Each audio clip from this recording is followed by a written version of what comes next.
Friends, welcome to vlogs daily wonders. आज मैं आपको महाभारत कथा का दूसरा पार्ट सुनाने जा रहा हूँ जिसका नाम देवव्रत है। कक्षा 7 में महाभारत कथा आ चुकी है, तो फिर आप धैर्य रखिए, मैं आपको समझाऊंगा महाभारत कथा कैसी है। गंगा एक सुंदर युवती का रूप धारण की नदी के तट पर खड़ी थी। उनके सौंदर्य और नवयौवन से राजा शांतनु ने मोह लिया था। गंगा बोली, राजन, आपकी पत्नी होना मुझे स्वीकार है, पर इससे पहले आपको मेरी शर्तें माननी होंगी। क्या मानेंगे?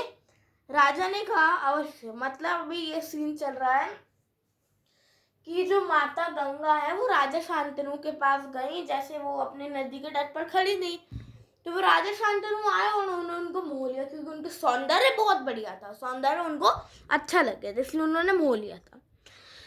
और फिर उन्होंने गंगा जी की कुछ शर्तें थी और शांतनु जी उन्हें मारने के लिए तैयार थे। चलिए आगे देखते हैं।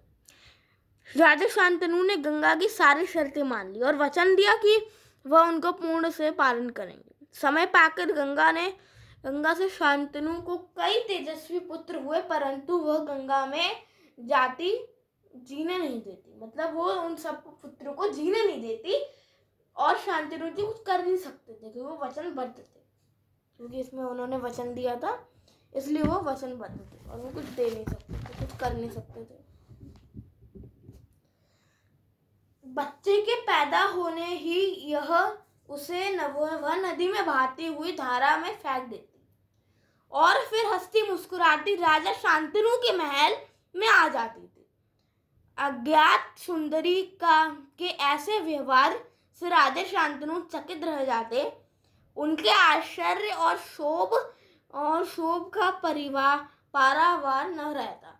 शांतनु वचन दे चुके थे, इस कारण वह मन मसोर कर रह जाते थे। मतलब वो किसी भी बच्चे को चलती हुई धारा में फेंक देते थे, अपने सारे बच्चों को। राजा शांतनु को लगता था कि वो गलत व्यवहार कर रही है, लेकिन वो वचनबद्ध थी तो वो नहीं कर सकते थे। 7 बच्चों को गंगा में इसी भांति नदी की धारा में बहा दिया। 8वां बच्चा पैदा हुआ। गंगा ने उसे भी लेकर नदी की तरफ जाने लगी तो शांतनु ने कहा, शांतनु को नहा रहा गया। मतलब अब उनका वो अपने वचन तोड़ने जा रहे थे। माँ होकर अपने नादान बच्चों को अकारण क्यों मार दिया? अब वो गुस्से में कहने लगे कि तुम ऐसे अकारणवश अपने बच्चों को क्यों मार रही हो?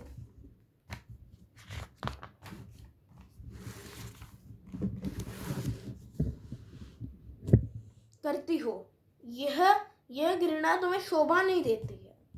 राजा की बात सुनकर गंगा मन ही मन मुस्कुराई, परंतु क्रोध का अभिमान करते हुए बोली, राजन, क्या आप अपना वचन भूल गए हैं? मालूम है कि आपको पुत्र से ही मतलब है, मुझसे नहीं। आपको मेरी क्या परवाह है? ठीक है, पर शर्त के अनुसार अब मैं यहाँ नहीं ठहर सकती। हाँ, आपको मैं इस पुत्र को नदी में नहीं फेंकूंगी। ये इस अंतिम बालक को मैं कुछ दिन पालूंगी और फिर पुरस्कार के रूप में अब आपको सौंप दूंगी।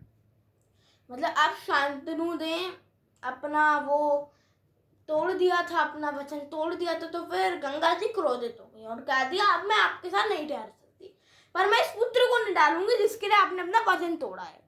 मैं इसको कुछ दिन अपने पास पालूंगी, फिर मैं पुरस्कार की तरफ आपको दे दूंगी। चलिए आगे देखते हैं। यह कहकर गंगा बच्चे के साथ लेकर चली गई।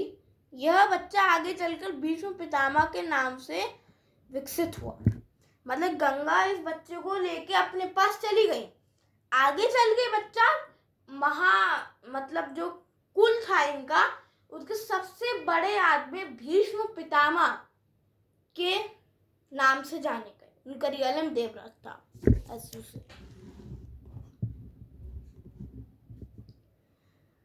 गंगा के चले जाने के बाद राजा शांतनु का मन विकृत हो गया। उन्होंने भोग विशाल से जी हटा लिया और राजकाज में मन लगाने लगे।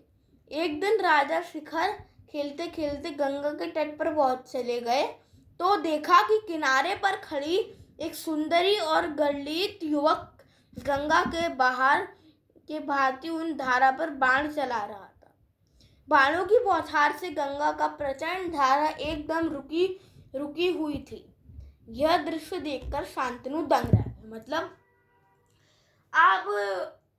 अब उनकी गंगा जी के जाने के बाद शांतनु का प्यार से जी हट गया। वो राजकाज में चलाने लगे। एक दिन वो शिकार करते करते पहुंच गए गंगा तट पे। उनको एक युवक दिखा। मैं आपको जल्दी बता देता हूँ, ये युवक स्वयं देवव्रत है, मतलब भीष्म पितामह है। चलिए आगे चलते हैं। वो दंग रह गए थे कि इतना शक्तिशाली युवक कैसे। इतने में ही राजा के सामने स्वयं गंगा आकर उपस्थित हो गई। गंगा ने युवक को अपने पास बुलाया और राजा से बोली, राजन, पहचाना मुझे और युवक को? ये आपका और मेरा 8वां पुत्र है। महर्षि वशिष्ठ ने इसे शिक्षा दी है। शास्त्र ज्ञान में सकुशल और रण कौशल में परशुराम ही इसका मुकाबला कर सकते हैं। यह जितना कुशल योद्धा है उतना चतुर राजनीति भी है। आपका पुत्र मैं आपको सौंप रही हूँ। अब जाइए इसके पश्चात। गंगा देवव्रत का माथा चूमकर आशीर्वाद देकर राजा के साथ उसके वेश से गई। मतलब अब जब उनको देवव्रत मिला तो फिर उन्होंने कहा ये बहुत सकुशल योद्धा है। महर्षि वशिष्ठ बहुत बड़े वशिष्ठ थे। उन्होंने इनको शिक्षा दी है और रण कौशल में भागवत परशुराम ही इनका मुकाबला कर सकते हैं।